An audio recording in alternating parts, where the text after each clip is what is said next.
So moving to the fourth compartment, and the name is the small intestine. अब आप सोच रहे होंगे कि स्टमक के बाद में स्मॉल इंटेस्टाइन में फूड कैसे जाता है।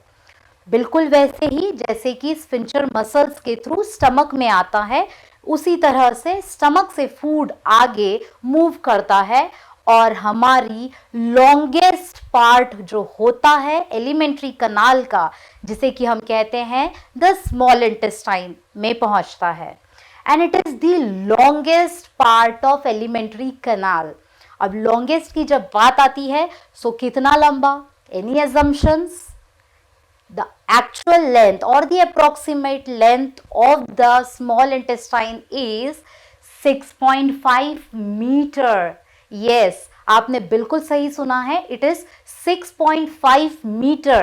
The small intestine, जहां नाम small है पर इसकी लेंथ होती है 6.5 मीटर्स की।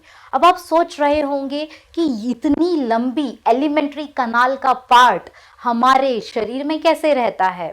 सो the reason is it's highly coiled structure.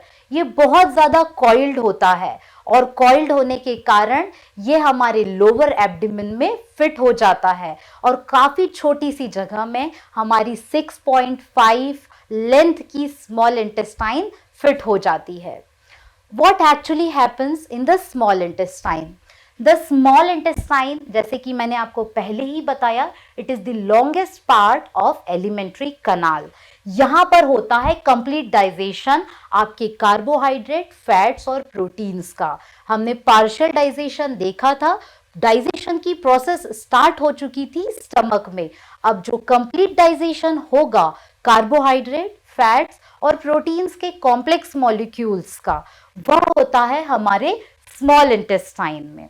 अब स्मॉल इंटेस्टाइन में डाइजेशन होता है तो वो कैसे होता है?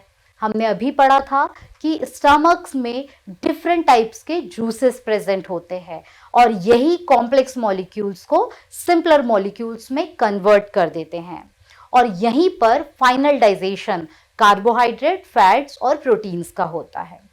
नाउ द क्वेश्चन अराइजेस कि अगर ये डाइजेशन हो चुका है तो फिर ये सभी न्यूट्रिएंट्स हमारे शरीर को मिलते कैसे हैं? And the second hero comes in the picture and that is villi. Villi are something that is hairy, or we can say it is hairy or finger-like projections that are present in the small intestine. उंगलियों की तरह structures होते हैं जो कि small intestine में present होते हैं। आप इमेज भी देख पा रहे हैं, है ना, आपकी फिंगर्स की जैसे ही। बिल्कुल यही विलाय आपके सारे न्यूट्रिएंट्स को या जो सिंपलर मॉलिक्यूल्स रहते हैं उन्हें एब्जॉर्ब करते हैं। हमने पढ़ा था ना, इंजेशन के बाद में डाइजेशन और डाइजेशन के बाद में एब्जॉर्प्शन। सो एब्जॉर्प्शन की सारी प्रोसेस होती है हमारे विलाय के लेवल पर। ये विलायज ही सारे न्यूट्रिएंट्स को एब्जॉर्ब करते हैं। इसके बाद प्रोसेस आती है हमारी एसिमिलेशन। एसिमिलेशन प्रोसेस को बिल्कुल सिंपली हम यूं समझ सकते हैं कि जो एब्जॉर्ब्ड न्यूट्रिएंट्स होते हैं वो सारे आपके दूसरे बॉडी पार्ट्स को या सभी सेल्स को जिस तरह से मिलते हैं उसी प्रोसेस को हम कहते हैं एसिमिलेशन की process. So assimilation is the process by which absorbed food is traveled or carried out to the different cells of the body. So these are villi and they are helpful for absorption. After absorption, the fourth part, that is assimilation, takes place. So जैसे कि मैंने आपको पहले ही बताया है, let us take one more glimpse to the same. Liver आपका secrete करता है बाइल जूसेस को और ये बाइल जूस हेल्प करते हैं आपके फैट के कंप्लीट डाइजेशन में। Second is the pancreas. Pancreas में डिफरेंट टाइप के एंजाइम्स प्रेजेंट होते हैं। Let us take some examples over here. जब हमारे फूड में स्टार्च प्रेजेंट होता है तो वो स्टार्च कन्वर्ट होता है माल्टोज में और the enzyme that is involved is amylase. बिल्कुल सही, जो आपने पढ़ा था सलाइवरी अमाइलेज में। Second is if you have complex fats in our food, the complex fat is actually converted to simpler fats with the help of enzyme lipase. So when we have maltose in our food diet, the maltose is getting converted to glucose with the help of enzyme maltase. When we are having sucrose in our food, the sucrose is getting converted to glucose again with the help of enzyme sucrase.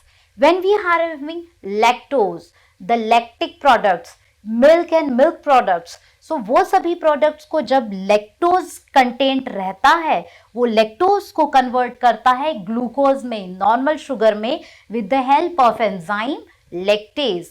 And lastly, when we are having polypeptides, means the fats are getting converted to the simpler units, that is amino acids, and with the help of enzyme peptidase, these complex polypeptides are getting converted to amino acids. So this is the way of which the carbohydrates, fats and proteins are getting converted from the complex forms to the simpler forms with the help of different enzymes. आपने कभी सोचा है कि जब हम food लेते हैं तो वो ट्रैवल करता है हमारे माउथ से स्टमक की तरफ, फिर जब हम वॉमिट करते हैं तो वो क्यों हमारे स्टमक से माउथ की तरफ आती है और कैसे वो रिवर्स मूवमेंट करती है? So the answer is reverse peristalsis. Reverse peristalsis कैसे होता है? इट इज सिंपली जब भी आप ट्रैवल कर रहे होते हैं और आप कोई भी अनडाइजेस्टेबल फूड खाते हैं तो आपके ब्रेन को सिग्नल्स मिल जाते हैं और वो सिग्नल्स ट्रिगर होने के बाद में आपकी बॉडी रिवर्स पेरिस्टालसिस की प्रोसेस स्टार्ट कर देती है और वो जो फूड आप माउथ से स्टमक तक पहुंचा रहे थे वो स्टमक से फिर माउथ की तरफ आ करके आपके बॉडी से बाहर निकल जाता है ताकि आपको और ज्यादा इंडाइजेशन के इश्यूज ना हो.